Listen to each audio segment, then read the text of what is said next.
पीले दांत वाली बहू। रंजना कभी ब्रश नहीं करती थी। उसे कितनी बार उसके माँ बाप ने डांटा, लेकिन उसका कोई असर उस पर होता ही नहीं था, जिस कारण से उसके दांत पीले पीले हो जाते हैं। शादी के बाद। अरे बहू, वैसे तो तुझ में कोई कमी नहीं है, पर तेरे दांत इतने पीले कैसे हैं बेटा? कैसे मतलब?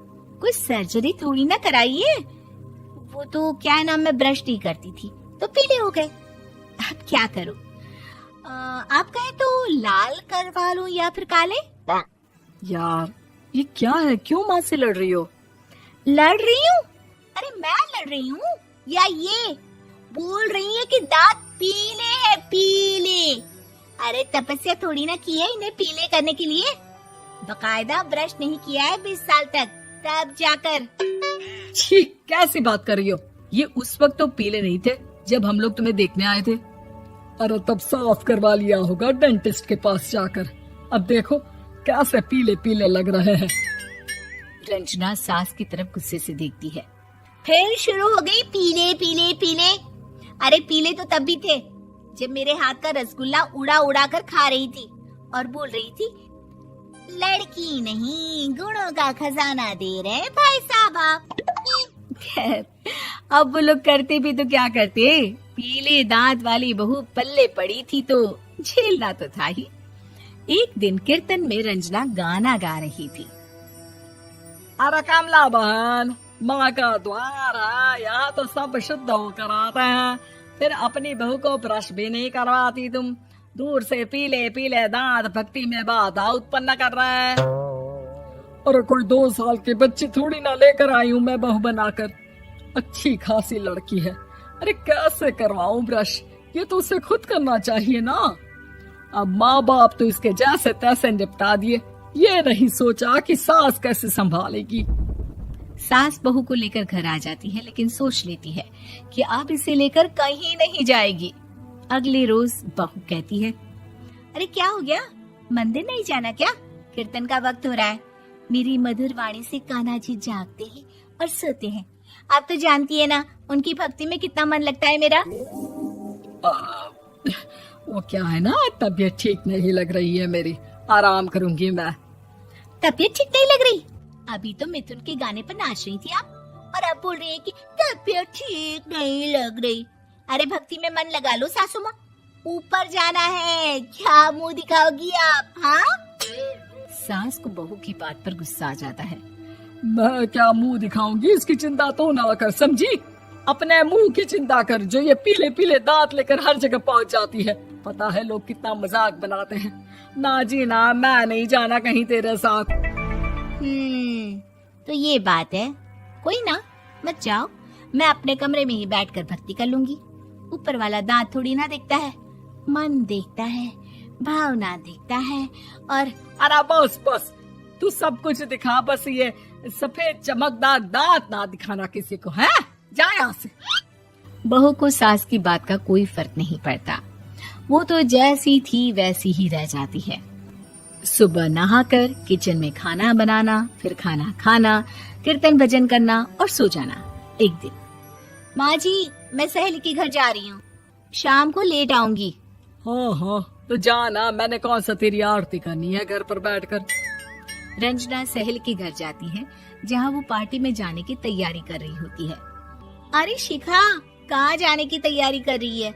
मैं गलत वक्त पर आ गई क्या? अरे नहीं यार, उल्टा सही वक्त पर आई है। मैंने ये साड़ी और ज्वेलरी निकाली है यार, शाम को इनके ऑफिस की एक पार्टी में जाना है। बताना कैसा लग रहा है ये सब? नहीं यार, इस ड्रेस के साथ तो वो वाली ज्वेलरी अच्छी लगेगी। हाँ, सही बोल रही है, मैंने ध्यान ही नहीं दिया। वैसे तो हमेशा से मस्त फैशन सेंस रखती है। तो बड़ा जाती होगी ना पति के साथ पार्टी में। रंजना कुछ नहीं बोलती, बस सोचती है कि यार काश ये बात सही हो जाती, पर मैं क्यों नहीं जाती पार्टी में? क्या इन लोगों की कोई पार्टी होती नहीं होगी?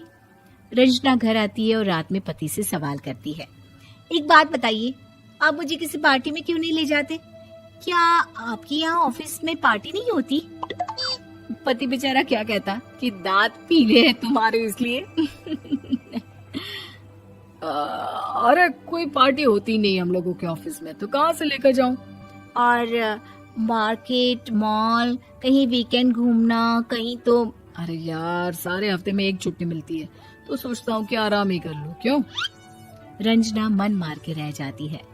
पहले कभी सास के साथ मंदिर जाया करती थी, लेकिन वो भी सास ने ले जाना बंद कर दिया। घर बैठी बैठी रंजना बोर हो जाती है। तभी उसे आइडिया आता है और वो मायके जाने का सोचती है। सासू माँ, 2 दिनों के लिए मम्मी के घर जा रही हूँ।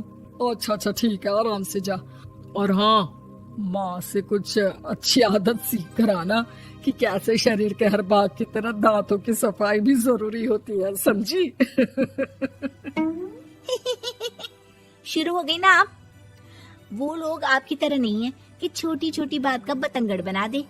उन लोगों के लिए मैं मायने रखती हूँ, ना कि मेरे पीले पीले दांत। रंजना माँ को बिना बताए उन लोगों को सरप्राइज देती है, लेकिन जैसे ही वो दरवाजे पर पहुंचती है, अंदर देखती है कि घर वाले कहीं जा रहे होते हैं। अब माँ, काश रंजना दीदी के दांतों वाली प्रॉब्लम नहीं होती, तो वो भी हम लोगों के साथ चलती ना बुआ जी की बेटी की शादी में। हाँ बेटा, लेकिन अब उसे कौन समझाए कि उसको उसके पीले दांत नहीं दिखते, लेकिन उसके आसपास के लोगों को कितना एम्बैरेसिंग फील कराते हैं। मुझे तो कितनी बार उसके स्कूल की टीचर ने शिकायत की कि उसके साथ कोई लड़की बैठना भी नहीं चाहती, और ना ही कॉलेज में कोई उससे बात करना चाहता था। लेकिन पता नहीं क्यों उसे ये बात समझ में ही नहीं आती। कोई कमी नहीं है उस लड़की में, बस यही कि दांत पीले हैं। वो तो भला हो जीजा जी और उनकी माँ का, जो दीदी को जैसी है वैसे ही रखा हुआ है। रंजना को अपने घर वालों की बात सुनकर बहुत दुख होता है। वो सोचती है कि वो क्या करे, लेकिन फिर वो सीधा डेंटिस्ट के पास जाती है, अपने दांत चमकाती है और कसम खाती है कि वो रोज ब्रश करेगी। अरे क्या हो गया? तुम तो 2 दिनों के लिए गई थी ना, पर कोई ना, अच्छा है, चलो आ गई तो। रंजना सास के सामने आकर खड़ी हो जाती है और पूरी स्माइल करती है, उसके चमकदार दांतों को दिखाती हुई। है? चले मंदिर। माँ, मुझे माफ कर दीजिए, मैंने आप लोगों को बहुत एम्बैरेसिंग फील करवाया।